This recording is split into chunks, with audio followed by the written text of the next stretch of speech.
Spoštovani gledalci in spoštovane gledalke, dober večer. Teden je naokoli in čas je za oddajo Zdravstveni nasvet, ki nastaja v sodelovanju z Univerzitetnim kliničnim centrom Maribor. Nocoj bomo vzeli pod drobnogled alergije, ki so v spomladanskem letnem času še posebej na udaru. Na klepet sem povabila specialistko pnevmologinjo, doktorico Nataljo Edelbacher z oddelka za pljučne bolezni UKC Maribor. Dober večer. Dober večer. Za dober uvod v današnjo tematiko bi vam zastavila nekaj bolj splošnih vprašanj. Najprej me zanima, ali nam lahko pojasnite, kaj pravzaprav označuje beseda alergija. Alergija je v bistvu pretiran odgovor imunskega sistema na neškodljive delce iz okolja, kot so na primer različni pelodi, potem odreagiramo lahko na naše ljubljenčke doma, pršico, ki se skriva v naših posteljah, pa tudi na recimo pike različnih žuželk z zelo hudimi alergijskimi reakcijami, prav tako pa na različna zdravila, ki lahko povzročajo alergijo, lahko tudi na hrano, čeprav so alergije na hrano bistveno pogostejše pri otrocih kot pri odraslih osebah. Morda še beseda o tem, zakaj alergija sploh nastane. Ali gre za kakšno povezavo s posameznikovim imunskim sistemom? Je to pravilo? Vedno je vklopljen pri alergiji imunski sistem, kar je pretiran odgovor, to na nekaj, kar nam v bistvu nekaj, kar bi morali biti tolerantni, na kar ne bi smeli odreagirati. Zakaj pa nastane pri posamezniku, pa zaenkrat še ne vemo. Ni odgovora, zakaj nekdo normalno prenaša pelode, drugi pa celo pomlad kiha, se suzi in ima težave. Tako da to zaenkrat še pravega odgovora ne vemo. Poznamo neke rizične dejavnike, tudi vemo, da vsekakor genetika ima nek vpliv, ker vemo, da ima otrok, ki ima oba starša alergika, večjo možnost, da bo imel alergijo, ne prenaša pa se to 100%, tako da bi lahko rekli. Tako da samo neka genska nagnjenost k temu obstaja. S kakšnimi simptomi oziroma težavami pa se lahko vse srečujejo alergiki? Verjetno jih je kar nekaj. Ja, zelo različno. V bistvu alergije lahko prizadenejo našo kožo v obliki koprivnice, na primer, dihalne organe ali v obliki izcedka iz nosu, oziroma da je nos najbolj prizadet, lahko dihala v obliki astme. Astma ni nujno vedno alergijska, je lahko tudi nealergijska, lahko pa imamo tudi simptome strani prebavil, in sicer v obliki drisk, napenjanja ali bruhanja, pa bolečin v trebuhu. Tako da v bistvu celotno telo je lahko prizadeto. Morda bi bil na mestu tudi podatek, v katerih primerih oziroma ob kakšnih simptomih, kakšni intenziteti je nujno poiskati zdravniško pomoč. Ali to ljudje vedno nekako sami zaznamo, začutimo, ali obstaja kakšno pravilo? Jaz mislim, da vse te res hude reakcije, ki potrebujejo takojšnjo zdravniško pomoč, že zaradi same burnosti jo ljudje poiščejo. In sicer pri hudih anafilaktičnih reakcijah, kjer pride lahko do izgube zavesti, padca tlaka, bolnik tako ali tako potrebuje takojšnjo zdravniško pomoč, že zaradi tega poišče. Potem prav tako mislim, da je pravilno, da jo poišče v primeru hujših težav z dihanjem. Vse ostale oblike alergije pa niso nekaj, za kar bi morali iti takoj zdravniku, ampak lahko gremo najprej do izbranega zdravnika, se posvetujemo z njim, lahko dobimo že neko osnovno terapijo. In tudi eno pravilo obstaja, da ni potrebno bolnika testirati takrat, kadar ima simptome alergije, če je to recimo oblika enega alergijskega vnetja nosu in oči, lahko dobi prvo sezono samo terapijo, pa potem opravimo alergijsko testiranje izven sezone. In ker je v našo deželo sedaj tudi koledarsko gledano prišla pomlad, katere alergije so pri ljudeh najpogostejše v tem letnem času in kdo ali kaj so njihovi najpogostejši povzročitelji? Verjetno je precej kriva narava oziroma dogajanje v njej. V tem času spomladi zdaj je začelo vse brsteti, cveteti. Sicer ne delajo težave te rožice, ki lepo cvetijo, ampak stvari, ki jih niti prav ne vidimo in ne zaznamo, in se predvsem pelodi različnih vetrocvetk. Zdaj najprej začnejo cveteti drevesa, jelša, leska, breza, ki delajo težave, predvsem v smislu nekega vrste senenega nahoda, čeprav je seneni nahod bolj za ime za alergijo, ki je povezana z pelodi trav, ampak vsekakor oblika izcedka iz nosu, zamašen nos, kot da bi bili ves čas prehlajeni, samo da prehlad ne traja samo par dni, ampak se vleče več tednov. Tako da to je zdaj najpogostejši, ko bojo odsvetela ta drevesa, pa pridejo na vrsto v konec aprila v našem koncu in potem maj, juni, predvsem pelodi trav, ki delajo težave bolnikom v enakem smislu. Tako. Morda bi vas še enkrat prosila, da naštejete oziroma poudarite tiste najznačilnejše simptome. Omenili ste kot neke vrste prehladna obolenja. Lahko so vnete oči, ki se solzijo, so pordele, srbijo, imamo izcedek iz nosu, kihamo, nos lahko srbi, pogosto se pridruži, da je nos popolnoma zamašen in ne moremo dihati skozenj, lahko se pridruži tudi srbenje žrela in sluhovodov. Pri bolnikih, ki pa imajo v tem času tudi pridruženo astmo, pa lahko pride tudi težav z dihanjem. Astma se lahko kaže na zelo različne načine, od tega, da občutijo težko dihanje, tiščanje v prsnem košu, suho ali pa produktivno kašljajo. Tako da zelo različno lahko to ljudje občutijo. Pa vendar, ali so simptomi, ki ste jih pravkar našteli, vendarle dovolj zgovorni, da je čas za obisk, da tudi našemu osebnemu, splošnemu izbranemu zdravniku zaupamo težave, ki nas v tem obdobju pestijo? Običajno se to ponavlja sezono za sezono in če prehlad traja več kot 3-4 dni ali pa več kot en teden, potem je gotovo treba ob teh simptomih pomisliti tudi to, da gre lahko za alergijski rinokonjunktivitis in poiskati pomoč zdravniško. Obstaja namreč učinkovita terapija, ki povzroča zelo malo stranskih učinkov. Vsekakor zaradi alergijskega rinokonjunktivitisa ne bo nihče umrl. Močno pa slabša kvaliteto življenja. Zato, kako predstavljate si, da imate 5 do 6 tednov ves čas en hud prehlad. In to je običajno v tem času, ko morate biti v šoli, v službi polno aktivni. Tako da mislim, da se splača vzeti zdravila, ki vam lahko pomagajo, pa narediti vse ukrepe za zmanjšanje simptomov. Na podlagi katerih podatkov in preiskav pa se lahko postavi diagnoza alergijske bolezni? Kako si sledijo? Najprej temelj vsake postavitve diagnoze alergije je anamneza. Namreč noben test ni bolj zanesljiv kot to, kar bolnik pove. Oziroma obratno je, če opravimo alergološko testiranje kožne vbodne alergološke teste, pri 100 ljudeh vemo, da jih bo pri približno 30% eden od testov pozitiven, tudi če nimajo popolnoma nobenega simptoma. In to niso alergiki, ampak so samo atopiki. Alergija pa pomeni, da ima nekdo ob izpostavitvi temu alergenu tudi težave v smislu enega obolenja. In potem, ko prepoznamo anamnezo pri nekom, ki bi lahko pomenila alergijo, opravimo različno testiranje. Kot sem že omenila, lahko najprej naredimo kožne vbodne alergološke teste. Poznamo jih več vrst in sicer, če sumimo na inhalatorno alergijo, potem opravimo teste z inhalatornimi alergeni. Tu spadajo alergeni za pršico, pelode različne vrste pelodov in pa tudi za recimo mačjo in pasjo dlako.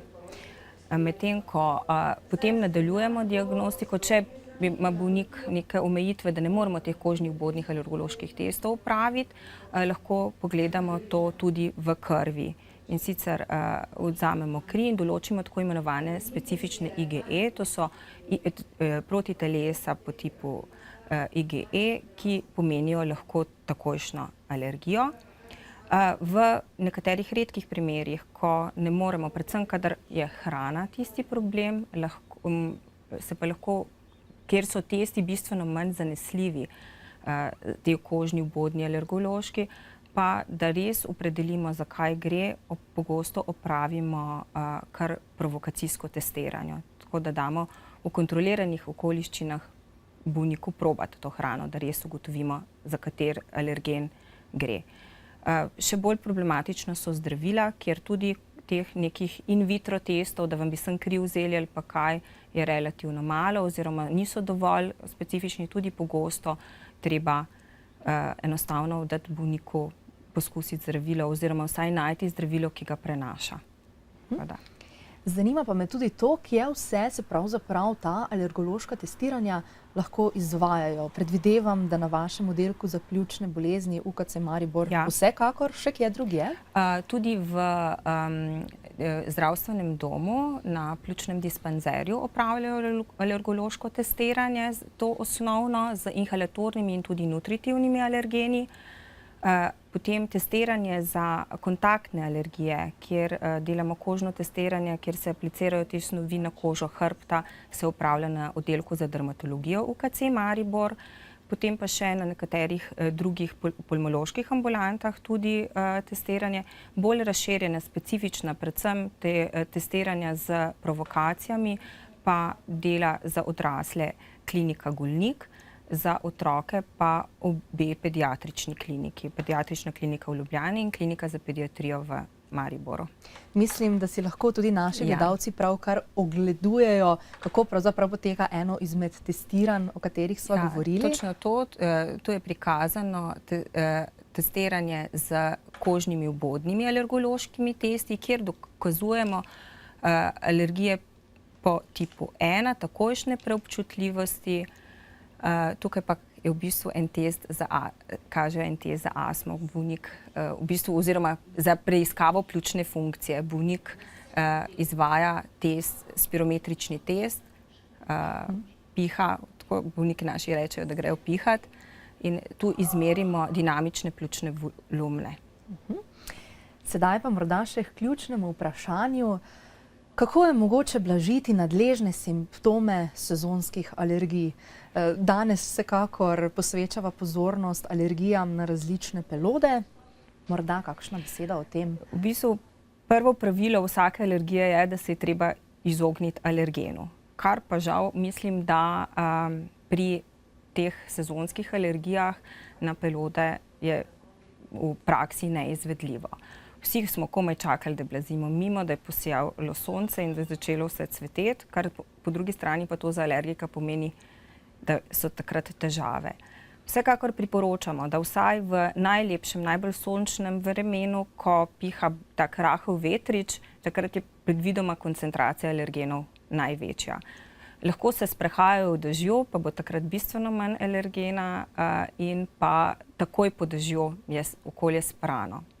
Nič ne pomaga, če bojo odstranili vse sosedove breze in leske, ker so to vetrocvetke in prinese iz okolice, tako da lokalni ukrepi tu ne pomagajo. Del pomaga izogibanje, ampak se ne moramo izogniti, ker bi pomenilo, da bi morali biti ves čas noter v tem času, ko cvetijo. Ena možnost je, da se v tistem času preselimo nekam drugam, ampak tudi to je v realnem svetu neizvedljivo. Tako da mislim, da pridejo tu žal upoštev predvsem farmakološki ukrepi. In sicer zelo pomaga izpiranje, na primer nosu, če je nos glavni tisti, ki dela največ težav, izpiranje nosu s fiziološko raztopino. To je čist 0,9% raztopina natrijevega klorida, navadne kuhinjske soli, ki jo lahko kupimo v lekarni. Na začetku je to neprijetno opravilo, izrazito pa dobro pomaga in tudi lokalna zdravila za nos potem bistveno bolje delujejo. Osnovno zdravilo, predvsem če je nos izrazito zamašen, je nosni glukokortikoid, ki se dobi v obliki pršil.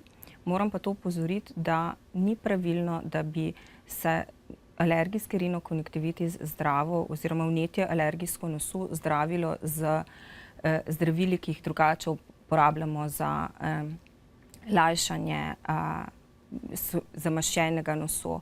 Zato, ker dolgoročna uporaba lahko povzroči ravno nasprotne efekte in je dolgoročno uporaba teh zdravil, ki zmanjšujejo sicer prehodno to oteklino v nosu in izboljšajo prehodnost nosu, ampak ti dekoingestivi lahko dolgoročno pa povzročijo hude okvare nosne sluznice, ki se jih potem ne da več popraviti. Zato je tudi vedno na teh zdravilih napisano, da se lahko do 3 do 4 dni uporabljajo, potem pa ne več.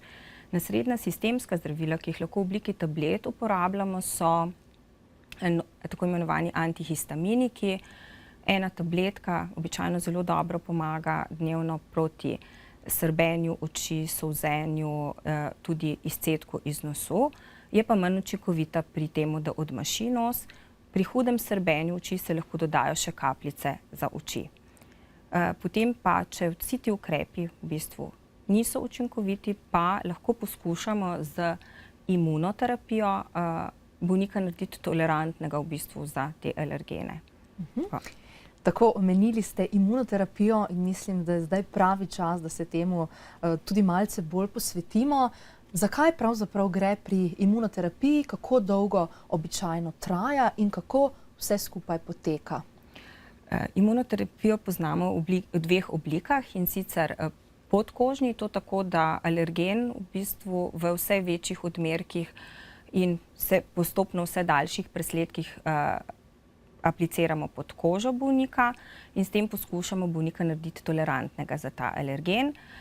Problem je to seveda to, da je to treba delati v ambulanti. Bolnik mora še 1 uro po aplikaciji injekcije počakati v ambulanti, zato ker je možnost hujše alergijske reakcije, ki se zgodi praviloma v 20 do 30 minutah, če se, in je to, ker je to običajno aktivna populacija, težje izvedljiva oblika imunoterapije. Druga oblika imunoterapije, ki jo pravzaprav naši bolniki se pogosteje za njo odločajo, je pa podjezična.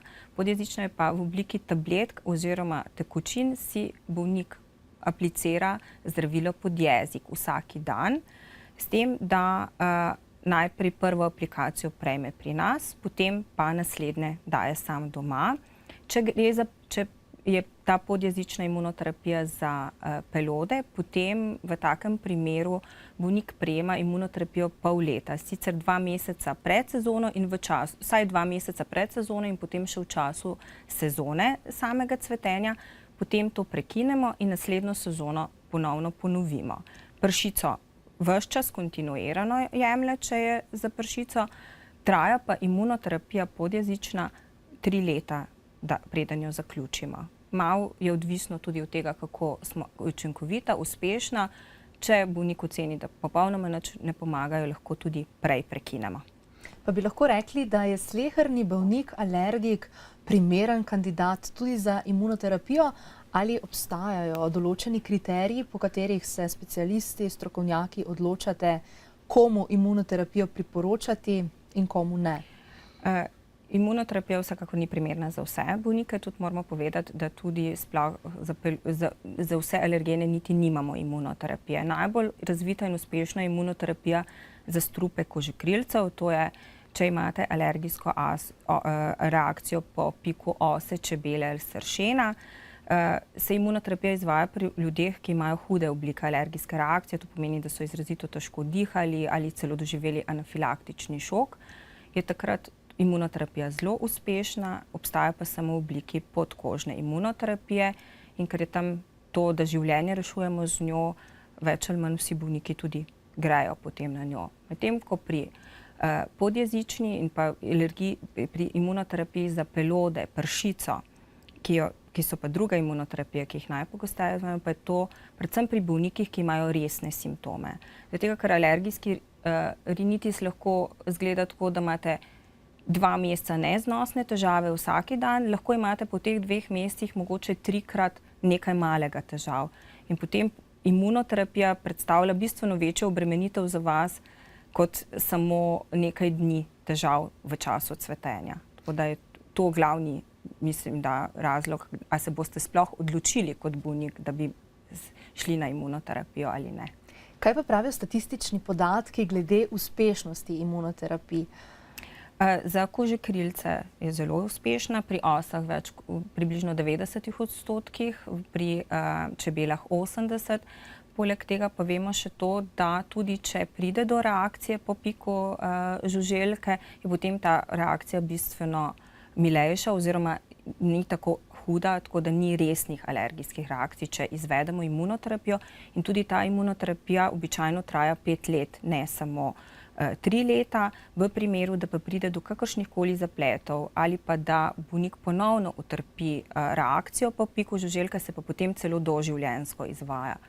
Medtem ko pri teh drugih oblikah imunoterapije žal moramo povedati, da nismo tako zelo uspešni, tam približno 60% uspešnost in glavni problem je, da ne znamo vnaprej napovedati, pri komu bo imunoterapija uspešna in pri komu ne bo, tako da je žal treba poskusiti in šele potem lahko ocenimo uspešnost. Morda zgolj še podatek, kako dolgo pravzaprav pri nas v Sloveniji že prakticiramo zdravljenje z imunoterapijo?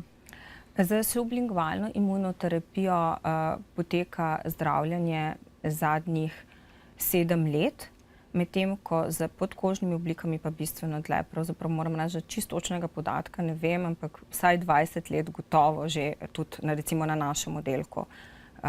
Točnega podatka pa to se pa pozabila preveriti, kdaj smo prvič začeli. Skratka, glede na obstoj in možnost imunoterapije, ali lahko trdimo, da je mogoče alergijo na cvetni prah na posamezne posebne načine pri posameznikih lahko tudi dokončno pozdraviti?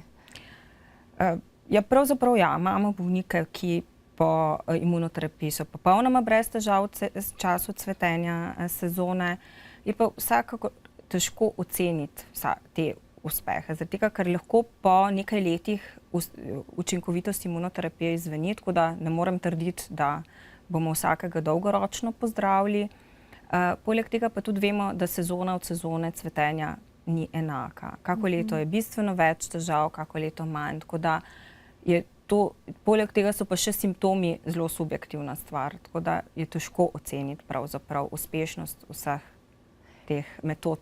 Kaj pa sicer bi lahko rekli, da lahko tovrstna alergija, recimo na cvetni prah, morda pri posamezniku izzveni tudi kar sama od sebe, ali to ni nekako pogost pojav? Večinoma ne. Te alergije na cvetni prah se običajno pojavljajo v kasnejšem obdobju. Tudi če se pojavljajo že pri otrocih, niso tako zgodaj kot recimo alergije za hrano pri otrocih, kjer vemo, da pogosto izzvenijo z leti, da otroci nimajo več težav na recimo mleko in jajce so pogoste alergije v otroštvu, pa potem v odraslem obdobju ti otroci lahko normalno uživajo hrano. Žal s pelodi ni tako. Lahko je tudi prehodno bistveno manj težav, skoraj izzvenijo, ampak se žal pogosto potem ponovno vrnejo. Lahko hormoni imajo nekaj vplivov na te, tako ker vemo, da lahko značilno je recimo nosečnost, lahko astmo in alergije poslabša ali pa izboljša. Tako da nekaj gotovo vpliv odraščanja ima, žal pa pri večini ne izzvenijo simptomi. Morda razpolagate s podatkom, približno koliko odstotkov ljudi pa mučijo sezonske alergije? Je ta odstotek vedno večji ali ostaja nekako enak? Približno z alergijskim rinokonjunktivitisom zboli tam okrog 10% ljudi. Pravih epidemioloških podatkov za Slovenijo nimamo. Vsekakor se mi zdi, da predvsem dostopnost in pa educiranost ljudi pripomore k temu, da imamo občutek, da je alergij vse več. Zadnje epidemiološke študije narejene v Evropi pravzaprav ugotavljajo, da v razvitem svetu, kjer nekako mi vseeno spadamo, smo že dosegli plato teh alergij in se več ne povečuje, je pa to žal prizadene zelo velik del populacije, ena od oblik alergij. Pa sicer bi lahko rekli, da obstajajo kakršnekoli preventivne smernice, s pomočjo katerih bi se lahko zagotovo zavarovali pred sezonskimi alergijami, ali na to preprosto nimamo vpliva? Ne, pravzaprav jasnih smernic, kako bi se izognili temu, da bomo kdaj postali alergični na enega od sezonskih alergenov, ni. Edina res jasna, dokazana v bistvu preventiva je, pa ne to zaradi tega, ker sem pulmologinja, kajenje. Kajenje v nosečnosti in pa rana izpostavitev otrok kajenju bistveno pripomore k razvoju alergije. Vsi ostali ukrepi žal niso popolnoma dorečeni. Vsekakor je pomembno, da se naj bi izogibali hudim alergenom v zgodnjem otroštvu in izpostavljenosti alergenom, ampak da bi bilo pa to jasno dokazano, pa da bi lahko rekli, da bi jaz res lahko dala neka navodila, kako in kaj, pa žal ne. Ker vemo, da za ene otroke je dobro, če so izpostavljeni nečesu, je pa 1% otrok pa ni. In žal zaradi tega ne moramo dati nekih jasnih navodil tukaj. Če se morda ustaviva še pri astmi, ali se slednja lahko pojavi kot posledica sezonskega alergijskega rinitisa ali ne? V bistvu se lahko pojavi najprej alergijski rinitis in potem šele astma, tako da v bistvu alergija za te alergene lahko pomeni tudi, da bo se enkrat razvila astma, ni pa nujno. V bistvu je tako, da 40% bolnikov, ki ima alergijski rinokonjunktivitis, ima astmo in 80% astm alergijskih ima alergijski rinitis. Tako da zadeva nekako gre z roko v roki. Vse gre za isto, vse so dihala, tako da imajo podobno sestavo in tudi tu se inhalatorne vse pelodi in vse te inhalatorni alergeni se v tem področju ustavljajo. Najprej v nosu in potem grejo naprej do pljuč. Tako da je to pravzaprav nekje logično, da so tudi povezave pri tem. Morda še kakšna misel, nasvet ali priporočilo za naše gledalce ob koncu najinega pogovora, ki jih v teh, predvsem za tiste, ki jih v teh dneh muči seneni nahod ali kaj podobnega? Pač, da če jim terapija pomaga, naj jo jemljajo in naj jo jemljajo redno, čim prej v začetku sezone naj začnejo imeti, ker bo potem manj simptomov. Vsekakor naj poiščejo zdravniško pomoč, ker se lahko nekaj stvari in ukrepov naredi, da jim bo življenje bistveno lažje in bolj kvalitetno. Tako da vsekakor, ja. Najlepša hvala za vaš obisk v studiu in za vse koristne informacije, ki ste jih nocoj podelili z našimi gledalci. Hvala vam. Nocoj smo se torej posvetili zelo aktualni temi. Govorili smo namreč o alergijah, ki so v tem času v polnem razmahu. V studiu sem gostila specialistko pnevmologinjo doktorico Natalijo Edelbacher z oddelka za pljučne bolezni UKC Maribor. Že sedaj pa vas vabim tudi k ogledu naše prihodnje oddaje, ko bom na klepet povabila strokovno vodjo zdravstvene nege oddelka za splošno ginekologijo in ginekološko urologijo UKC Maribor, diplomirano medicinsko sestro, gospod Cvetko Podkrižnik. Rdeča nit oddaje bo namreč tema mladostniki in spolna vzgoja. Bodite z nami. Lahko noč.